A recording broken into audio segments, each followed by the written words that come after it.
Film commence avec le docteur Clive et le docteur Elsa, deux génies du domaine de la biogénétique, qui connaissent un immense succès en parvenant à cloner un être hybride constitué d'un mélange des gènes de plusieurs espèces animales. Leur objectif est de créer un organisme capable d'aider ces espèces tout en produisant des protéines médicales utiles à leur santé. Leur découverte impressionnante est présentée aux dirigeants de l'entreprise qui finance leurs recherches, accompagnée d'une proposition audacieuse: utiliser leur technologie pour manipuler l'ADN humain et potentiellement guérir toutes les maladies, y compris les maladies héréditaires. Cependant, leur requête est catégoriquement rejetée par le Conseil, préoccupé par les risques éthiques et légaux d'une telle expérimentation. Le laboratoire est fermer et les scientifiques sont priés de se limiter à exploiter les protéines extraites de l'organisme cloné. Malgré ce refus,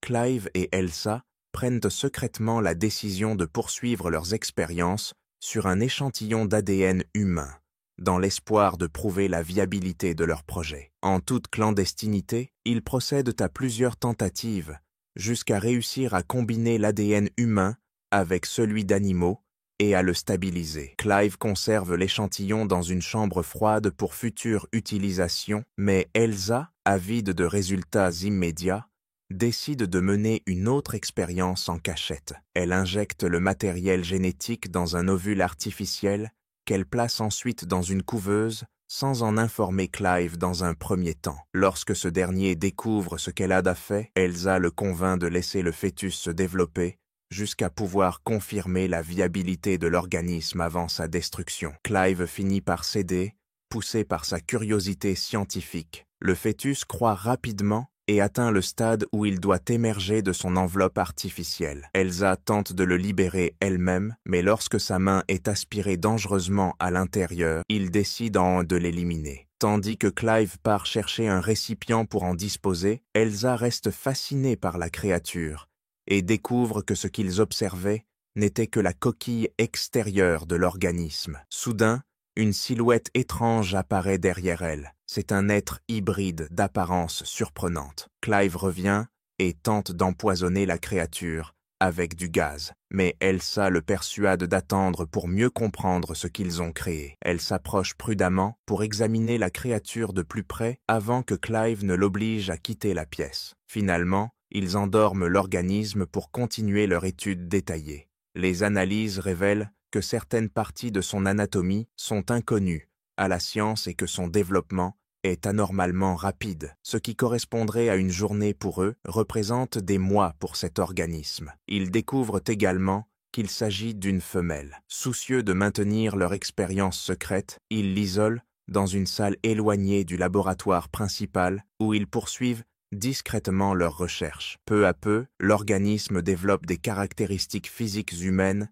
comme des bras, tout en démontrant une intelligence croissante. Elsa s'attache à elle et décide de la nommer Dren. Cependant, cette affection les pousse à commettre l'erreur de lui permettre de quitter temporairement son confinement. Lors d'une sortie imprudente, Dren blesse Gavin, le frère de Clive, qui découvre accidentellement son existence. Lorsqu'il confronte Clive, Gavin exprime ses inquiétudes en l'accusant de suivre aveuglément les idées d'Elsa par amour pour elle, tout en l'avertissant que ses choix risque donc d'avoir des conséquences terribles. De son côté, Dren continue de se développer, mais tombe gravement malade, sa température corporelle atteignant des niveaux critiques. En désespoir de cause, il la plonge dans un bain glacé pour stabiliser sa santé. Dans un moment d'incertitude, Clive envisage sérieusement de la noyer pour mettre fin à cette expérience risquée. Cependant, alors qu'il croit avoir réussi à la tuer sous l'eau, Dren reprend soudainement vie et respire comme un poisson. Cette révélation conduit Clive à admettre que Dren possède des branchies amphibiennes latentes qui lui permettent de survivre aussi bien sous l'eau que sur terre. Quand Elsa lui demande s'il savait que Dren survivrait sous l'eau, Clive ment en lui disant qu'il était confiant quant aux capacités du spécimen. Le temps passe alors qu'elle reste avec eux et ils essaient de la cacher dans l'entrepôt aussi longtemps que possible. Il devient évident que Dren a grandi physiquement. Elsa et Clive passent presque tout leur temps dans l'entrepôt, où une relation personnelle se développe entre eux, ce que Dren observe. Le lendemain, Clive et Elsa assistent à une réunion pour présenter leur création biologique, approuvée par le conseil d'administration de leur laboratoire. 2 spécimens sont placés ensemble dans un même caisson de verre, mais pendant la réunion, une violente confrontation éclate entre eux et ils finissent par s'entretuer, ce qui provoque l'échec total de la présentation. Le conseil d'administration cherche à comprendre ce qui s'est passé. Elsa explique que, d'après l'étude des restes des spécimens, ils ont découvert que des changements hormonaux avaient bien provoqué une transition rapide de sexe, transformant les 2 individus de femelles en mâles agressifs. Cependant, ils ignorent comment et pourquoi cette transformation s'est produite si rapidement. Elle conclut que ce déroulement imprévisible a conduit au conflit fatal entre les créatures. Le conseil décide alors de clôturer le projet. Elsa et Clive sont confrontés à un nouveau problème, retirer Dren de l'entrepôt avant qu'elle ne soit découverte. Elsa décide de la transporter vers une ferme abandonnée qu'elle possède, étant donné qu'il s'agit du seul endroit sûr. Dès son arrivée à la ferme, Dren s'enfuit dans la forêt, où il la retrouve en train de manger un lapin cru qu'elle venait de tuer. Son appétit change alors.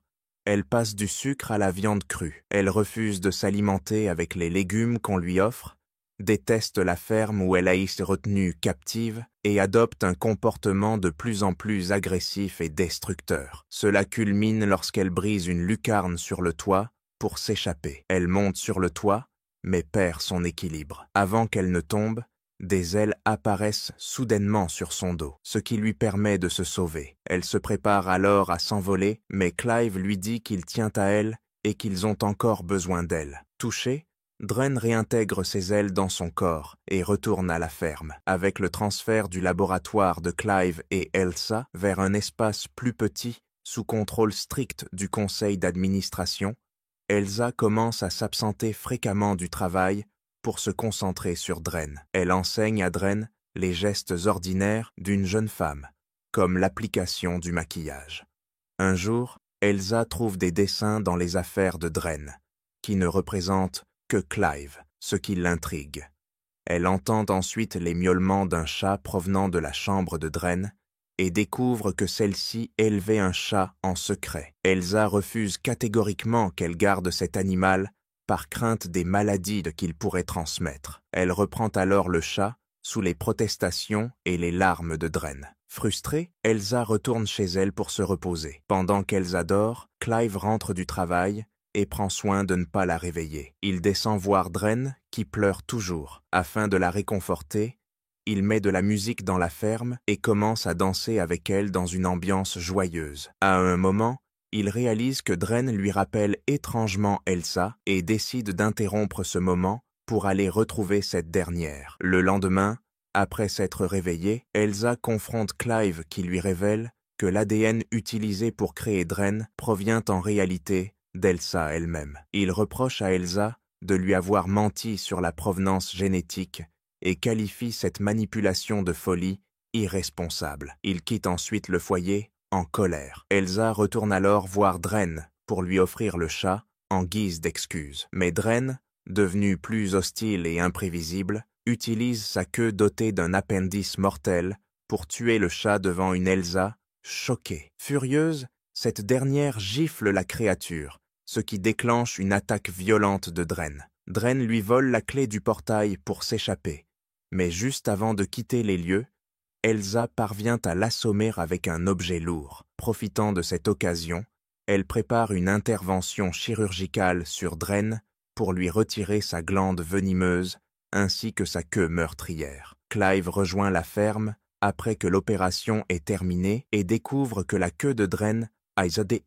Ils espéraient qu'elle guérisse, mais la situation a empiré et elle a fini par mourir. Ils ont décidé de l'enterrer dans le terrain de la ferme, puis de brûler toutes ses affaires personnelles qui avaient appartenu à Ninak. Au même moment, ils découvrent que leur directeur, accompagné de Jaff, se dirige vers eux depuis la ferme. Cela était dû au fait que le laboratoire a identifié un ADN nucléaire humain dans l'échantillon qu'Elsie avait soumis, suspectant qu'il cachait là-haut quelque chose. Ils expliquent alors que l'expérience est morte et enterrée, mais en pleine conversation, un bruit assourdissant les interrompt. Ils lèvent un dos les yeux pour voir Dren, qui plane au-dessus d'eux, attrape leur directeur, le tue, puis le jette contre un arbre. Elle se tient maintenant sur le toit de la ferme, ayant pris une apparence plus agressive et masculine. Dren commence à voler dans l'obscurité, semant la terreur parmi eux, avant de kidnapper Jaff sous leurs yeux. Cliff cherche désespérément son frère,